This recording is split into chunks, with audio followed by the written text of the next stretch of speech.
Nikki's കഫേയുടെ മറ്റൊരു video വ്ളോഗിലേക്ക് എല്ലാ മാന്യ പ്രേക്ഷകർക്കും ഹൃദയം നിറഞ്ഞ സ്വാഗതം. നമ്മളിപ്പോൾ ചെന്നൈയിലാണുള്ളത്. ചെന്നൈയിലെ അണ്ണാ ടവറിലാണുള്ളത്. അപ്പോൾ അണ്ണാ ടവർ എന്ന് പറഞ്ഞാൽ മലയാളികൾക്ക് അത്ര പെട്ടെന്ന് മനസ്സിലാവില്ല.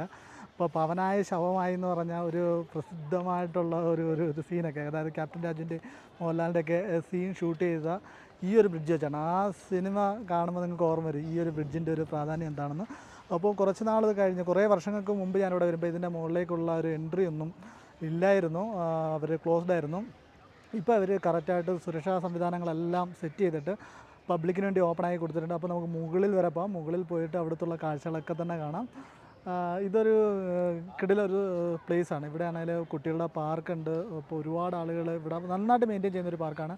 ഒരുപാട് ആളുകൾ ഫാമിലിയും കുട്ടികളായിട്ടൊക്കെ വരുന്നുണ്ട്.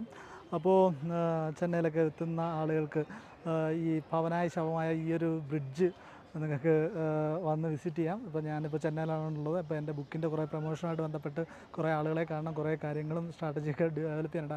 അതിൻ്റെ ഭാഗമായിട്ട് ചെന്നൈ വന്നതാണ്. അപ്പോൾ ഇവിടേക്ക് വന്നു. അപ്പോൾ ഇത് നിങ്ങൾക്ക് പരിചയപ്പെടുത്താമെന്ന് തോന്നി. മോഹൻലാൽ ശ്രീനിവാസനും ക്യാപ്റ്റൻ രാജുവായിട്ടുള്ള ഒരു ഫൈറ്റ് സീന് ഷൂട്ട് ചെയ്ത ഈ ഒരു ടവർ, അതാണ് ഞാനിവിടെ എപ്പോഴും ഇവിടെ വരുമ്പം ഓർക്കുന്നത്. അപ്പോൾ വളരെ സന്തോഷം. ആ സിനിമയുടെ എല്ലാ സീനുകളും നമ്മുടെ മനസ്സിലേക്ക് ഓടി വരും ഈ ഒരു സ്ഥലത്ത് ഇവിടെ വന്ന് നിൽക്കുമ്പോൾ. അവരിവിടെ താഴെ വന്ന് നിന്നിട്ട് ഇതിന് മുകളിൽ എന്താണ് റൂമുകൾ കാണോ, അത് കാണോ, ഇത് കാണോ, അവിടെയൊക്കെ ആണെന്നൊക്കെ പറഞ്ഞിട്ട് കുറേ ഡയലോഗുകളൊക്കെ ഉണ്ട്. അടിപൊളി, ഒന്നും പറയാനില്ല.